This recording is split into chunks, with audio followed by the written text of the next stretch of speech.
Hi guys. आज की इस वीडियो में हम करेंगे असाइनमेंट टेक्निक जो कि है स्ट्रेटजिक कॉस्ट मैनेजमेंट के सब्जेक्ट का एक टॉपिक। ओके, तो असाइनमेंट टेक्निक में 4 स्टेप्स में हम सॉल्व करेंगे इस क्वेश्चन को। इसके 4 स्टेप्स, जिसमें फर्स्ट स्टेप्स है रॉ ऑपरेशन।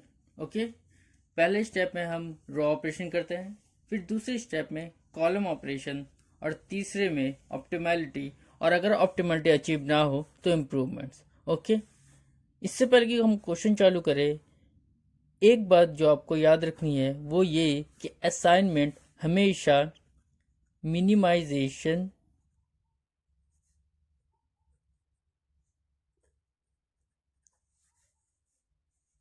मिनिमाइजेशन के लिए ही यूज़ किया जाता है। ओके, यानी कि अगर आप किसी भी मैट्रिक्स पे असाइनमेंट टेक्निक का यूज़ करोगे तो ये उसको मिनिमाइज कर देगा। याद रखिएगा, मिनिमाइज कर देगा, मैक्सिमाइज नहीं।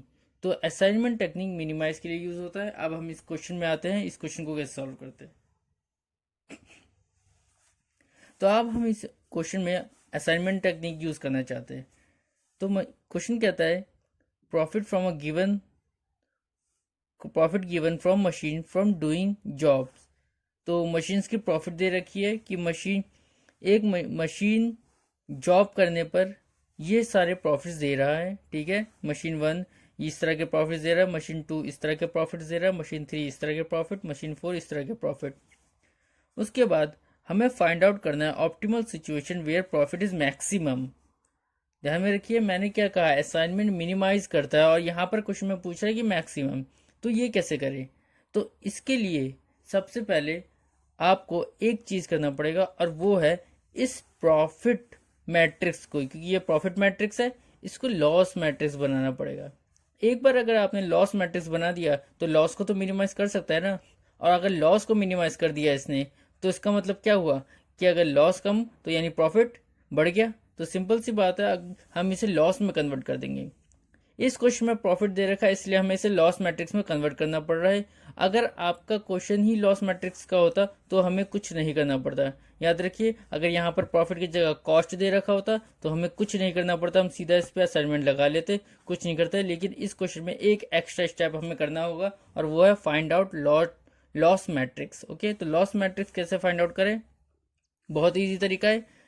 आपको सिर्फ करना ये होगा कि पूरे टेबल में से सबसे हाईएस्ट नंबर ढूंढ लीजिए। सबसे हाईएस्ट, याद रखिएगा, सबसे हाईएस्ट ढूंढना है आपको। तो सबसे हाईएस्ट जैसे कि आप देख सकते हैं कौन सा नंबर है, 42। ठीक है, इस 42 को आपको पूरे टेबल में माइनस करना है। ध्यान रखिए, पूरे टेबल से इस 42 को माइनस करना है, इस हाईएस्ट वैल्यू को पूरे टेबल से। तो आइए हम करते हैं 42 को पूरे टेबल से माइनस। 42 minus 42 0, 42 minus 35 7। उसी तरह से इससे भी मैं सबसे कर रहा हूँ।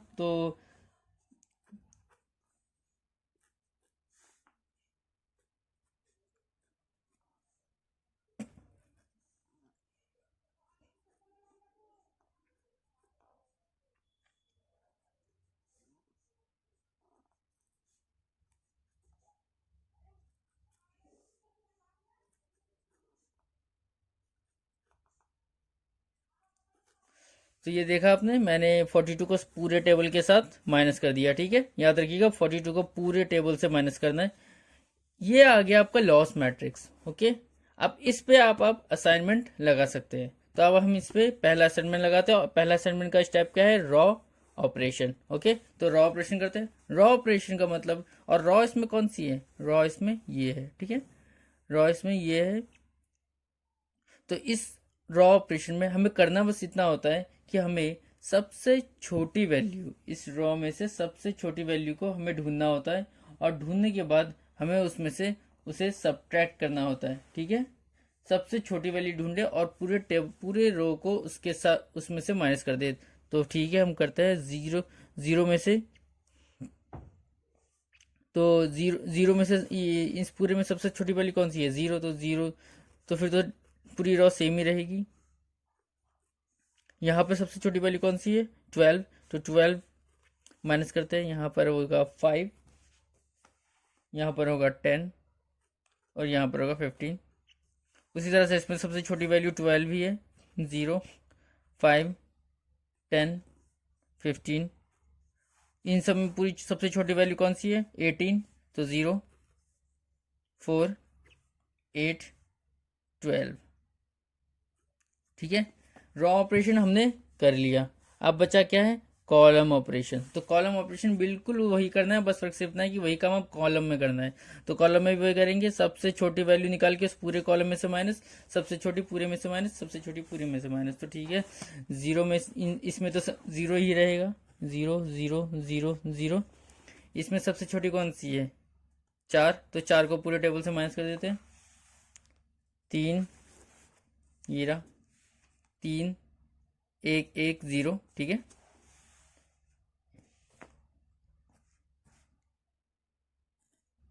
अब मैं सीधा माइनस करके दिखाता हूँ आपको सीधा।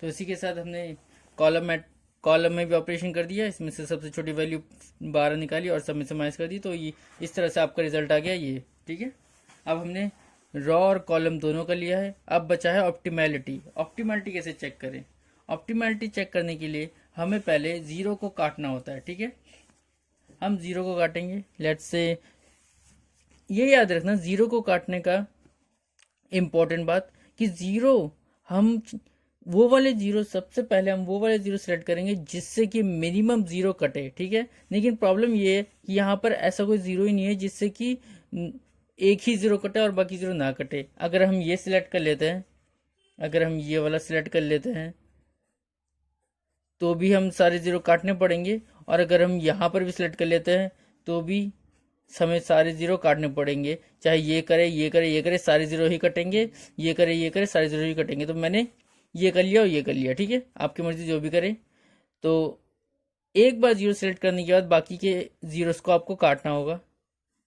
ओके, याद रखिएगा जीरो को काटना है, कभी भी दूसरे नंबर्स को मत काटिएगा, सिर्फ जीरो को काटिएगा। उस लाइन को उस तरफ ही इसको खींचेगा जिस तरफ जीरो हो। अगर जीरो ना हो तो कहीं भी लाइनें मत खींचिएगा। ठीक है, इसके बाद दो, अब ये चेक करने की बात है कि दो जीरोज आए। ऑप्टिमैलिटी की एक कंडीशन है। ऑप्टिमैलिटी की कंडीशन ये है कि ऑप्टिमैलिटी तब अचीव होता है जब रॉज बराबर जीरोज होते हैं, यानी कि नंबर ऑफ रॉज बराबर जीरो होने चाहिए। अगर नहीं है तो हमें इम्प्रूवमेंट करना पड़ेगा। ऑप्टिमैलिटी देखते हैं यहाँ पर क्या ऑप्टिमैलिटी है, दो जीरो है और रॉ कितने हैं, 1, 2, 3, 4। एक रॉ, 2, 3, 4। सिंपल सी बात, ऑप्टिमैलिटी अचीव ही नहीं हुई क्योंकि 4 जीरो है नहीं, यहाँ पर 2 जीरो है। तो 2 जीरो है, तो इसलिए अब हम इम्प्रूवमेंट करेंगे। और इम्प्रूवमेंट कैसे करते हैं, इम्प्रूवमेंट में इन अनकट्स एरिया में से, ये जो कटे नहीं है ये नंबर, इनमें से सबसे छोटी वैल्यू ढूंढिए। सबसे छोटी वैल्यू ढूंढने के बाद उसको पूरे में से माइनस कर दीजिए। पूरे अनकट में से माइनस, याद रखिएगा पूरे अनकट में से माइनस। और ऐसी जगह जहां इंटरसेक्शन है, जैसे कि देखिए यहाँ पर एक लाइन, यहाँ पर एक लाइन, तो ये इंटरसेक्शन पॉइंट है दो लाइनों का, इस पॉइंट पे प्लस कीजिए। ठीक है, इंटरसेक्शन पे प्लस और अनकट से माइनस, तो वही करते हैं। और जो ये है इनको तो एज इट इज लिख दीजिए। जो इंटरसेक्शन नहीं है, इंटरसेक्शन पॉइंट पे एक, क्योंकि एक सबसे लोएस्ट है, 3, और अच्छा सॉरी 2, 0, 0, और ये बिल्कुल एज इट इज आ जाएगा। यहाँ पर से 5, यहाँ 1, 1, 0, क्योंकि इंटरसेक्शन पॉइंट नहीं है, 8, 2, 2 एंड 0, क्योंकि इंटरसेक्शन नहीं है। तो आप देखते, अब दोबारा से 0 काटते हैं और देखते हैं कि क्या अब 4 हो रहे हैं। तो सबसे पहले हम दोबारा से ये वाला ले लेते हैं, क्योंकि ये वाला मर्जी है आपकी, वैसे मैं दोबारा यही ले रहा हूँ, आपकी मर्जी कोई सा भी लीजिए। तो जैसे कि कहा, एक लेने के बाद सिर्फ जीरो वाली लाइन को काटना है आपको, सिर्फ जीरो वाली लाइन को काटना है, इस वाली लाइन को नहीं काटना क्योंकि इस लाइन में कोई जीरो नहीं है। उसी तरह से हम ये सिलेक्ट कर लेते हैं। अब ये सिलेक्ट करो, ये सिलेक्ट करो, कोई से भी सिलेक्ट करो, मैं ये सिलेक्ट करता हूँ। तो ऊपर और नीचे, ठीक है, ये पूरी लाइन जाएगी, याद रखिएगा। ऐसा नहीं कि सिर्फ यहाँ तक खींच दिया। अगर सिलेक्ट कर रहे हैं तो पूरी लाइन जाती है, ठीक है। ऐसे ऐसे अगर मान लीजिए ये वाला सेलेक्ट कर लेते हैं आप, लेट से ये वाला, तो यहाँ पर जाएगी और यहाँ पर भले ही कोई जीरो नहीं है और जीरो कट चुके हैं, मगर फिर भी आपको यहाँ तक खींचना है, ठीक है। तो उसी तरह से मैं लेट से ये वाला सेलेक्ट करता हूँ अब, क्योंकि यही जीरो बचा हुआ है। तो एक जीरो तो यहाँ से गया और ये गया, ठीक है। अब लेट से दोबारा काउंट करते हैं, 1 2 3, अभी भी 3 हो रहे हैं, हमें चाहिए कितने, 4। तो एक और बार करना पड़ेगा, ठीक है। सेम रूल, अनकट में से सबसे छोटा निकालिए, माइनस कीजिए और इंटरसेक्शन पे प्लस कीजिए। तो इंटरसेक्शन इस बार कितने हैं, 1 2, दो इंटरसेक्शन है, ठीक है। तो दोबारा से करते हैं, यहाँ पर जीरो लिखते हैं दोबारा, यहाँ पर दोबारा जीरो, यहाँ पर दोबारा जीरो, यहाँ इंटरसेक्शन है तो यहाँ 2 हो जाएगा, यहाँ पर भी 2 रहेगा, यहाँ जीरो, यहाँ पर भी जीरो, यहाँ इंटरसेक्शन है 1 हो जाएगा, यहाँ पर 4 हो जाएगा, यहाँ जीरो, यहाँ जीरो, यहाँ भी जीरो, यहाँ हो जाएगा 7, यहाँ 1, यहाँ 1 और यहाँ भी जीरो, ठीक है। अब दोबारा से देखते हैं कि काटते कैसे। तो मैंने दोबारा से यही ले लिया, मैं शुरुआत से यही लेता आ रहा हूँ तो मैं यही ले रहा हूँ। आप कुछ भी ले सकते हैं, मैं बार बार कह रहा हूँ, कोई सा भी जीरो ले सकते हैं, आंसर पे कोई फर्क नहीं पड़ेगा। मैंने ये वाला काटा क्योंकि इस लाइन पे कोई जीरो नहीं है तो मैंने नहीं काटा। मैं यहाँ पर ले रहा हूँ दोबारा से यही, ये काट दिया। उसके बाद मैं ये वाला ले रहा हूँ, ठीक है। तो मैंने ये जीरो गया और ये गया, ठीक है। उसके बाद मैंने ये वाला ज़ीरो ले लिया। देख लीजिए, ये वाला ज़ीरो लेने पर इस तरफ तो कुछ नहीं है, इस तरफ कोई भी ज़ीरो नहीं है, तो मैं ऊपर की तरफ तो खींचूंगा नहीं। मैं किस तरफ खींचूंगा, मैं सिर्फ इस तरफ खींचूंगा, ठीक है। लेकिन अब ये देख लीजिए, अब 4 ज़ीरो हो चुके हैं आपके पास, 1 2 3 4।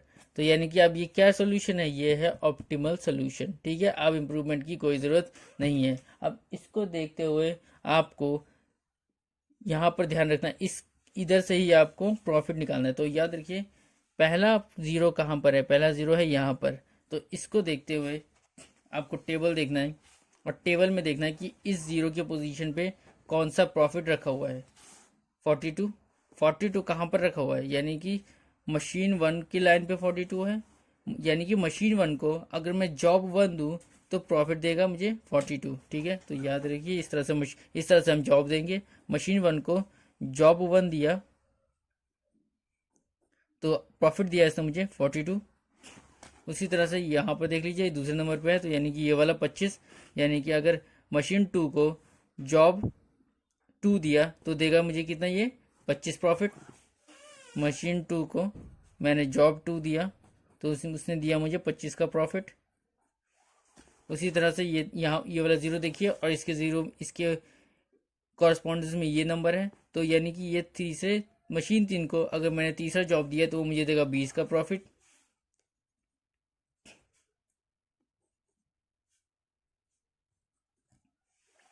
अब ये वाला लास्ट है, मशीन 4 को मैंने चौथा जॉब दिया तो देगा वो मुझे 12 का प्रॉफिट, ठीक है।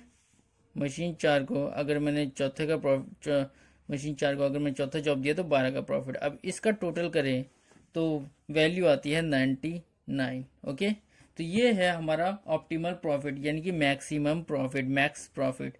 आपको लग सकता है कि इससे भी ज़्यादा होगा, लेकिन अगर ऐसा लगता है आपको तो प्लीज़ दोबारा से अपनी तरीके से सॉल्व कीजिए। ये मैंने अपनी तरीके से सॉल्व किया है और मुझे पूरा यकीन है कि 99 से कम ही आएगा, ठीक है।